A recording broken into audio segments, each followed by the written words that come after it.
Good afternoon, everyone. Myself, Dr. Ravikant Maurya. I am Assistant Professor, Department of Statistics, Mahatma Gandhi Kashi Vidyapeeth. Today, I am discussing problem of position average. Some problem are given in table. जो हमारे problem है इस table में given है, इसमें basically हमको क्या निकालना है, Q1, Q3, D6 and P45। तो क्वेश्चन में क्या कर रहा है कि form the following information of ways 20 workers in A factory, find the value of this. तो हम लोग पहले ही क्लास में, इससे पहले क्लास में इस जितने भी प्रॉब्लम दिए गए हैं इसके फार्मूले पे डिस्कस कर लिए हैं। फिर एक बार हम इसको डिस्कस करते हैं।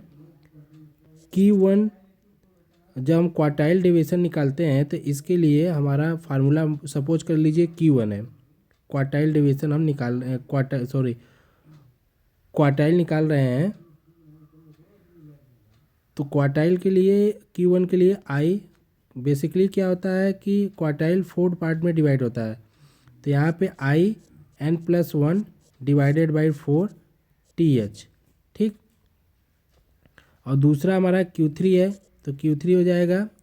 तो Q1 के लिए क्या रखेंगे हम, 1/4 n+1 टर्म। अगर Q3 रहेगा 3/4 n+1 टर्म, ठीक। अगर D6 निकालना होगा तो D6 हमारा डेसाइल क्या होता है कि 10 पार्ट में डिवाइड होता है। तो I/10 n+1 term equal to 6/10 n+1 term. अब इसके बाद क्या है, परसेंटाइल 45। तो यहाँ पे क्या हो जाएगा, परसेंटाइल बेसिकली क्या होता है 100 पार्ट में डिवाइड होता है। तो I divided by 100 n+1 term. तो यहाँ पे क्या है, P45 है, तो 45 डिवाइडेड बाई 100 n+1 टर्म। ये हम फार्मूला पहले क्लास में डिस्कस किए थे, फिर से यहाँ पे हम डिस्कस कर दे रहे हैं। अब हम प्रॉब्लम को देखते हैं। प्रॉब्लम हमारे पास दिया है। पहले इस प्रॉब्लम को हम असेंडिंग ऑर्डर में चेंज करेंगे, चेंज टू असेंडिंग ऑर्डर,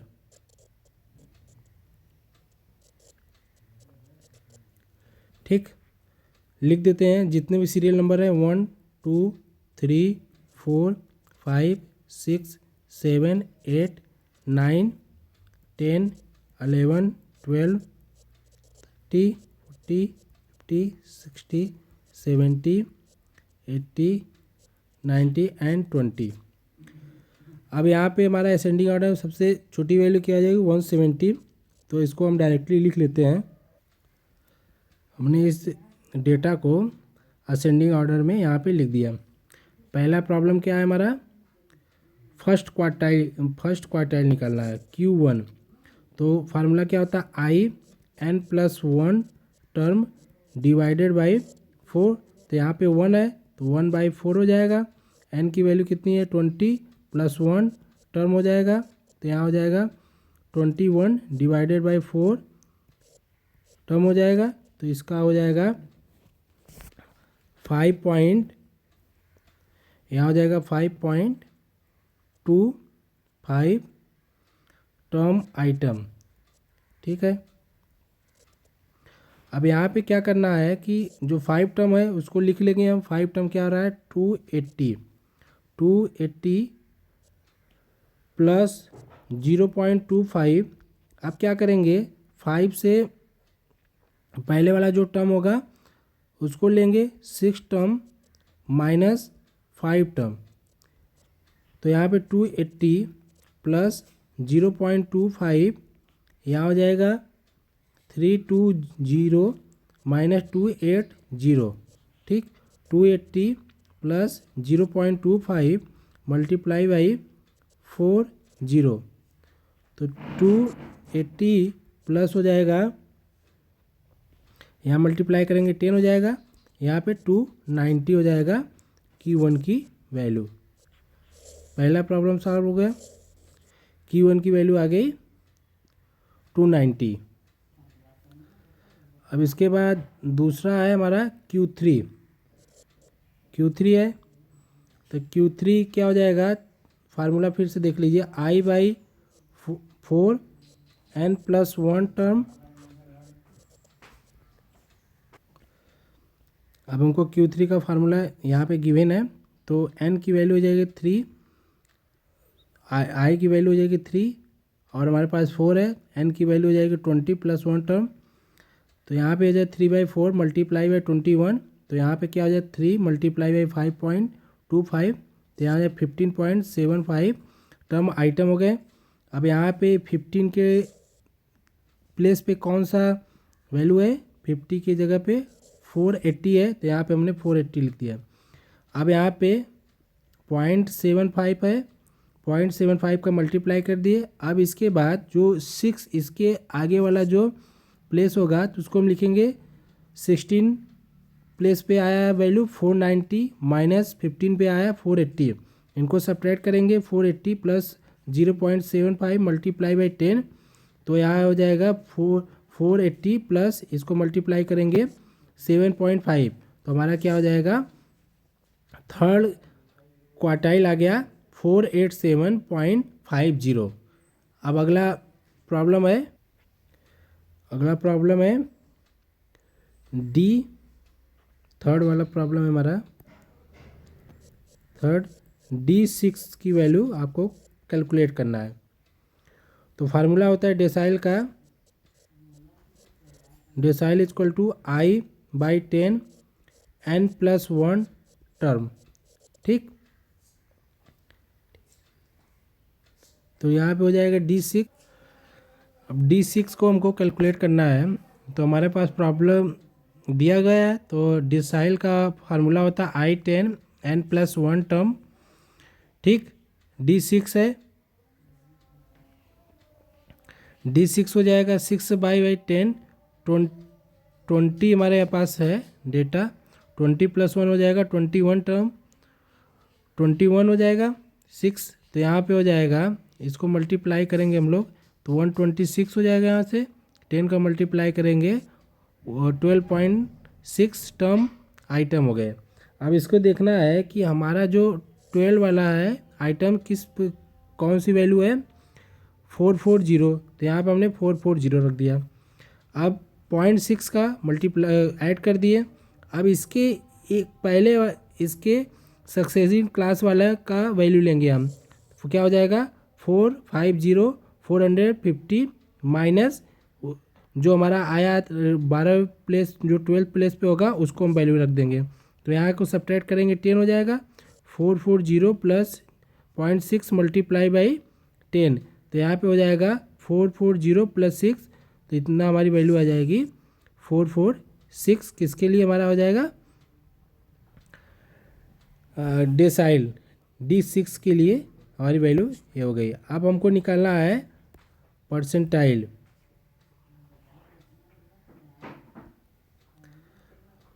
अब निकालना है कौन सी, अगला प्रॉब्लम है P45 को कैलकुलेट करना है। सेम प्रोसेस वही होगा, परसेंटाइल के लिए वैल्यू क्या होता है, P45 हो जाएगा। यहाँ पे हम लिख दे रहे हैं फार्मूला I100 n+1 टर्म, ठीक। I की जगह पे क्या हो जाएगा 45 डिवाइडेड बाई 100, n की जगह पे हो जाएगा 20 + 1 टर्म, ठीक। यहाँ आ जाएगा 45 मल्टीप्लाई बाई 21 डिवाइडेड बाई 100, ठीक है। इसको मल्टीप्लाई करेंगे तो यहाँ हो जाएगा, इसको सॉल्व करेंगे 9.45 टर्म आइटम हो जाएगा, ठीक। अब यहाँ पे क्या करना है, सेम प्रोसेस वही करना है।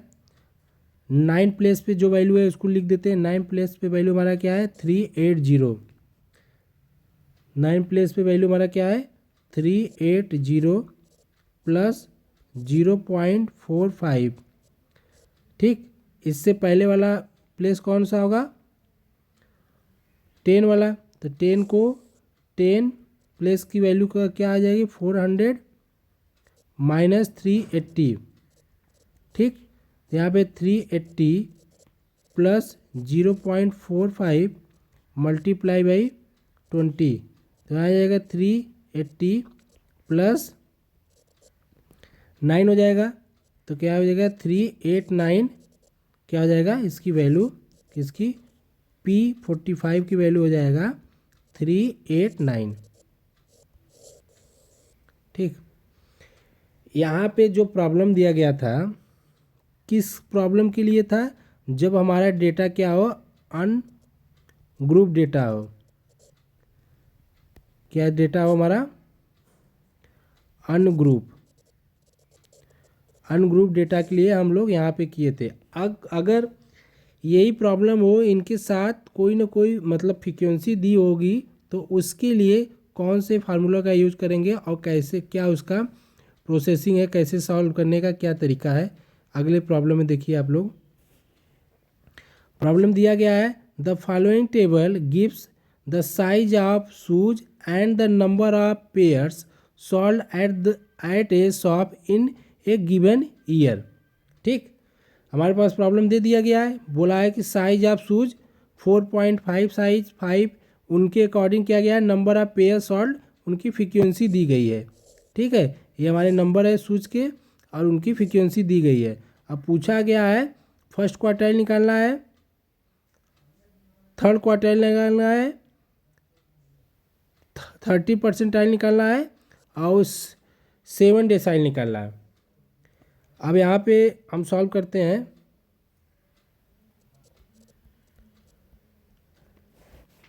पहले हम साइज ऑफ शूज लिख दे रहे हैं, ठीक है। नंबर ऑफ पेयर सॉल्ड लिख दे रहे हैं, ठीक। ये हमारा हो जाएगा 4.5 ऐसे ही 6, यहाँ पे हमने वैल्यू पुट कर दिया है। अब यहाँ पे देखिए साइज दे दिया गया है, उनकी फ्रीक्वेंसी हमने लिख लिया है। अब इसको क्या करना होगा हमको, जब हमारे पास डेटा x के साथ कोई फ्रीक्वेंसी दी होती है तो हम उसको कुमुलेटिव फ्रीक्वेंसी पहले हम निकालते हैं। कुमुलेटिव फ्रीक्वेंसी निकाल दे रहे हैं हम लोगों को पता है कि कुमुलेटिव फ्रीक्वेंसी क्या होता है, पहली वैल्यू सेम होती है, दूसरी वैल्यू पहले वैल्यू को ऐड कर देंगे, यहाँ 7 हो जाएगा, फिर ऐसे ही सिमिलर ऐड करते जाएंगे, ठीक। फिर यहाँ पे हो जाएगा 29, यहाँ पे फिर इसको ऐड कर देंगे, 29 में 30 ऐड करेंगे, कितना हो जाएगा 59। अब 59 में फिर 60 ऐड कर देंगे, 116 हो जाएगा। अब फिर 60 में 80 ऐड कर देंगे, यहाँ पे 190 हो जाएगा, 199 हो जाएगा। यहाँ पे फिर 40 ऐड कर देंगे, 239 हो जाएगा। फिर इसको ऐड कर देंगे, 259 हो जाएगा। फिर इसको ऐड कर देंगे, 269 हो जाएगा। फिर इसको ऐड कर देंगे, 284 हो जाएगा। फिर इसको ऐड कर देंगे 289। ये हमारा क्या हो गया, फ्रीक्वेंसी n की वैल्यू हो गई 289, ठीक। अब पूछा गया है पहला क्वेश्चन क्या है, Q1 की वैल्यू निकालना है। तो हम जानते हैं क्वार्टाइल क्या फार्मूला होता है, फिर से लिख दे रहे हैं, आप लोगों को लिख के दिखा दे रहे हैं।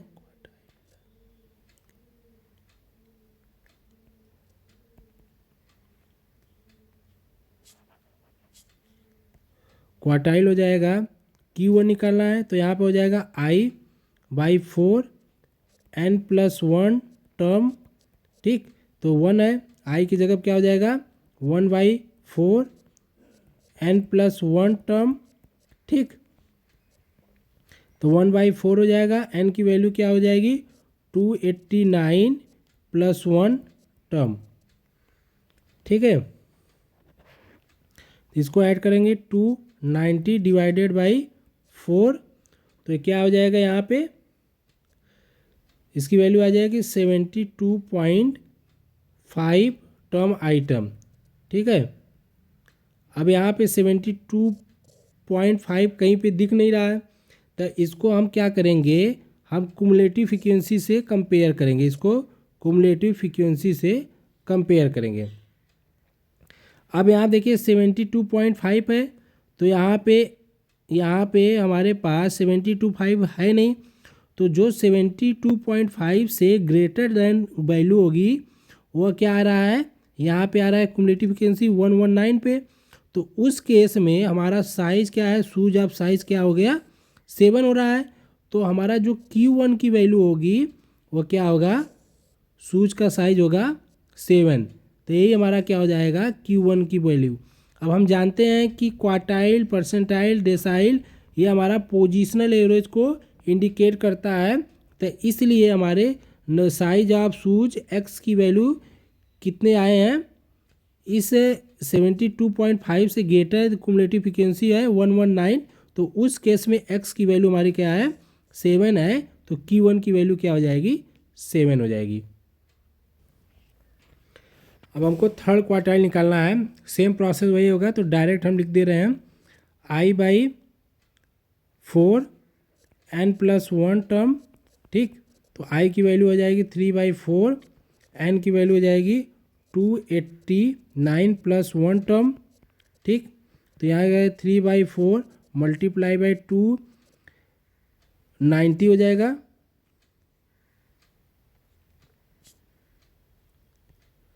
यहाँ पे 290 हो जाएगा।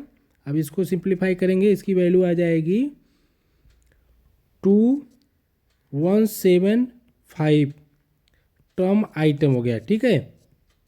अब इसकी वैल्यू देखना है 217.5 मैक्सिमम, इससे बड़ी, इससे ग्रेटर देन कौन से फ्रीक्वेंसी, कौन से क्युमुलेटिव फ्रीक्वेंसी पे किस नंबर पे आ रहा है।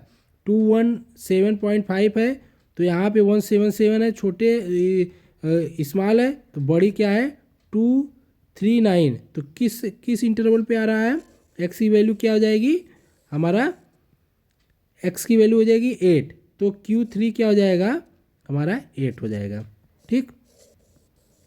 अब इसके बाद क्या है, P30 निकालना है। तो यहाँ पे P30 के लिए तो यहाँ हो जाएगा 30 डिवाइडेड बाई 100, एन की वैल्यू 289 + 1 टर्म, ठीक।